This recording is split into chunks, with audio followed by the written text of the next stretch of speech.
You don't speak Spanish or no hablas inglés? No problem. We have included subtitles for English, Spanish, Portuguese and French. Tuve muchas fracturas de cráneo, de cuello, de columna, de pelvis, de cadera, de piernas, de médula espinal, de arteria femoral.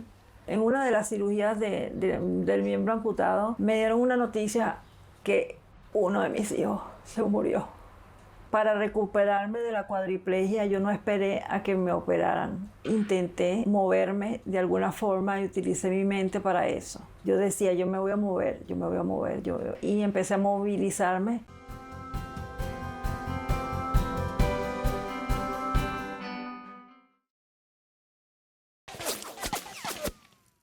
¿Puedes introducirte un poco? Soy Patricia Oropesa, venezolana. Tengo 53 años. Tengo 5 hermanos. Tuve 3 hijos. Todos somos de Caracas, de Venezuela.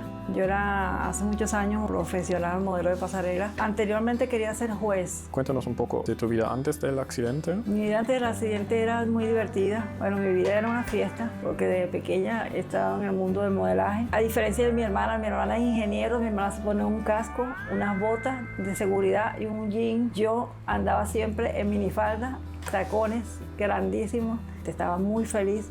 Disfruté mucho mi infancia, disfruté mucho mi juventud. Bailé muchísimo, me gusta mucho la salsa vieja. Un 30 de enero del 2006 salí de mi casa y dije voy a tomar un autobús. El señor chofer iba a exceso de velocidad y perdió el control. Y yo salí por el vidrio delantero.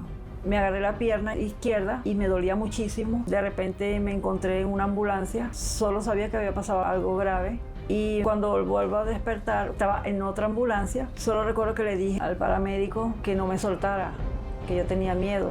Fueron episodios en ese momento que para mí fueron segundos y se convirtieron en días, ¿no?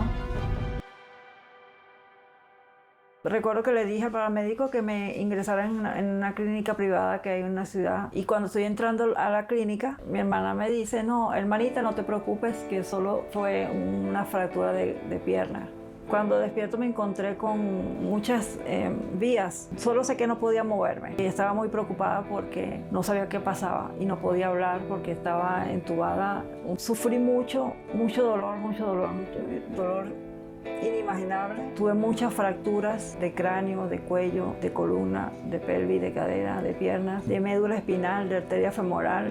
Y recuerdo que luché mucho porque con la muerte se lucha mucho entre esa línea de la vida y la muerte. Pasaba como episodios, me encontraba como decir, estaba pequeña, donde vivíamos hacía muchos años. Recordé muchas cosas que pasaron anteriormente en mi vida. De repente me encuentro en el lobby de la clínica y mi familia no me veía a mí y yo le decía, yo estoy aquí, no se preocupen, yo estoy bien, míreme. Eso fue un momento muy angustiante porque no sabía por qué ellos no me veían, ¿no? Eran como, dormía y me recuperaba, volvía y me volvía a recuperar. Estuve 5 meses en coma. Cuando despertaba me preguntaban que cómo me sentía. Solo podía mover este dedo y yo hacía así, que me sentía bien a pesar de que me dolía mucho. Yo tuve unos tutores, ellos intentaron salvar la pierna pero no pudieron. Cuando me dieron la noticia de la pierna me la dio un psiquiatra porque no sabían cómo yo lo iba a tomar, porque lo que yo más cuidaba en mi vida eran las piernas. ¿Te lo han dicho después de que lo han amputado o antes? Después. ¿Y no lo veías o cómo estabas? No, porque yo estaba así, paralizada. No podía ni moverme, nada. O sea, era horrible estar así. Te sientes como que te asfixias. Es duro cuando tú has estado haciendo deporte toda tu vida. Es muy duro eso. Yo siempre mantuve el humor porque mi familia estaba muy preocupada y yo no quería verlos así. En una de las cirugías del miembro amputado me dieron una noticia que uno de mis hijos se murió. Iba a cumplir 25 años. Lo asaltaron y murió. Después me recuperé, no el 100% de todo esto, pero decidí pasar página y seguir adelante porque tenía 2 hijos más, ¿no? Que estaban muy preocupados. Un año después empezaron todas las cirugías. Primero cráneo, después cuello. La columna se llevó 8 operaciones. El hueso, como tal, la fractura. Pero la médula espinal se llevó 4 operaciones.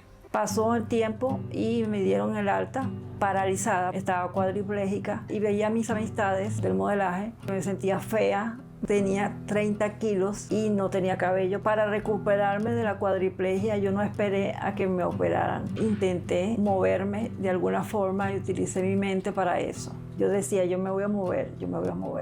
Y empecé a movilizarme sin que me sometieran a la primera cirugía de médula espinal. Yo me propuse a salir de eso. Yo estaba apurada porque yo quería volver a sentarme como todos. Yo quería volver a estar peinándome, arreglando mi cabello, maquillándome. La gente no sabe lo maravilloso que es algo tan simple como ducharte y que el agua te caiga en la cabeza. Yo estuve mucho tiempo paralizada y solo me duchaban en la cama, pero yo quería levantarme y poder sentir el agua, sentarme en una silla como todos. Eso no lo podía hacer. Yo tuve que aprender a sentarme y a caminar. Después que me realizaron las 23 cirugías, fue cansón, pero no me cansé, ¿me entiendes? O sea, yo decía, no, fuerzas voy a sacar, no sé de dónde, pero las voy a sacar.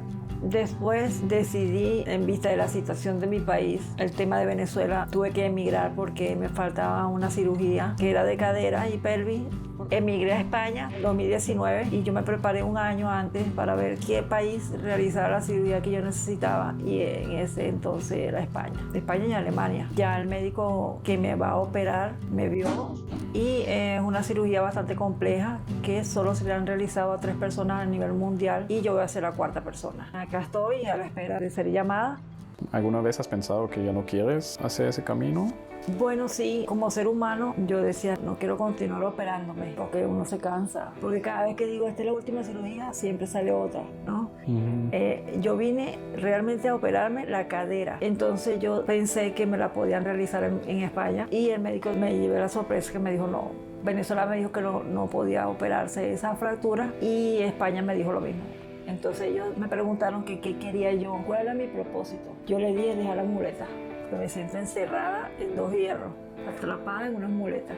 Él me explicó entonces que tenía que someterme a esta cirugía de miembro amputado. Claro que estoy cansada, pero también pienso, lo hago, no lo hago. Pero yo digo, si me están dando la oportunidad a mí, que esto es una cirugía personalizada, debo aprovecharla, ¿verdad? Sí. Porque hay otras personas que también están como yo, que quisieran estar en mi lugar. Estudié Derecho con cuadriplegia, hablaba poco, no me podía mover, pero tenía esto sano. Saqué mi carrera de Derecho paralizada en una cama. Los profesores iban a mi casa y me ayudaban con los exámenes y me dieron mi título a honores. Estudié en la universidad más prestigiosa de Venezuela. Lo que quería era ser juez. Yo estudié la carrera porque yo decía que esto no me iba a vencer. Y también para ayudar a mi mente, porque cuando te da meningitis te afectan mucho los recuerdos y eso de alguna manera me iba a ayudar a recuperarlos. Tuve un médico neurólogo muy importante en Venezuela, uno de los mejores neurólogos, especialista en columna. Pero tengo amigos que me apoyan muchísimo, me dan comodidad. Lo más maravilloso que puede tener un ser humano es la familia que te apoya y los amigos. Si tú no puedes resolver económicamente algo así y no tienes la familia y los amigos que te apoyen, no puedes salir de esto. Echo de menos todos los rincones de mi país, que es tan hermoso. Turísticamente es una maravilla. Lo que siento es que hay mucha delincuencia por la misma pobreza. Sé que eso va a cambiar porque yo tengo mucha fe. También quisiera retornar a mi país, pero tengo 2 niños que son mis 2 sobrinos de 6 años y de 10, hijos de mi hermana, que me están esperando. Y siempre me dicen, tía Tati, ¿cuándo regresas? Tía Tati, ¿ya te operaron?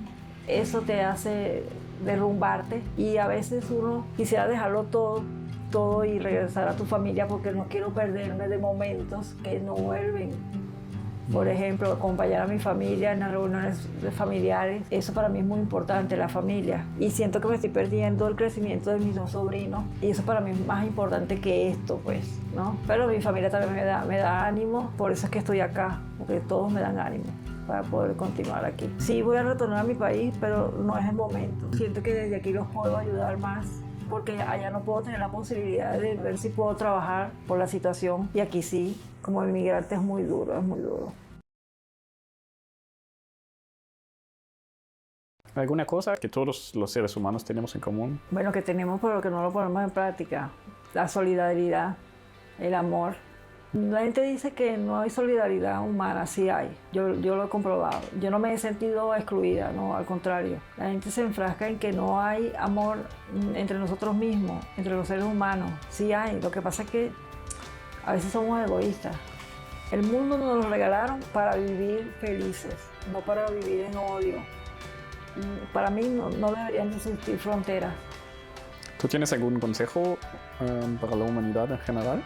Los seres humanos no saben todo lo maravilloso que tiene. La gente se queja de la vida. La vida es tan maravillosa siempre y cuando como la vivas. Si tú la vives mal, te irá mal. La mente lo puede todo. La mente lo puede todo. Yo lo comprobé, no podía parar, no podía movilizarme. Tenía que esperar a ser operada de la médula espinal y yo pude con la mente movilizarme. Yo lo pude hacer.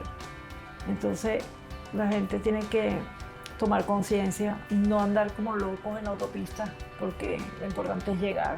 Que no digan que no se puede. La gente se enfrasca, no, que yo no puedo hacer tal cosa.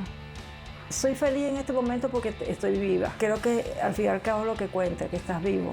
Y aparte de eso, no tengo ninguna enfermedad. Yo estoy bien. La gente me dice, ¿cómo dice que estás bien si permaneces más acostada que de pie? Pero yo disfruto, siento que yo disfruté de mi vida. Y con mis hijos me he divertido muchísimo. No tengo ningún trauma, me siento muy feliz. Trato de ayudar a las demás personas que tienen problemas. Yo veo que la gente no lucha y por cualquier cosa se echan abajo. Pero hay otras personas que están peor que yo. Las personas que tienen enfermedades, cáncer, eso es otra cosa, otro nivel. Ya que no tengo nada que lamentar, siento que mi vida la he disfrutado y siento que es el momento de descansar.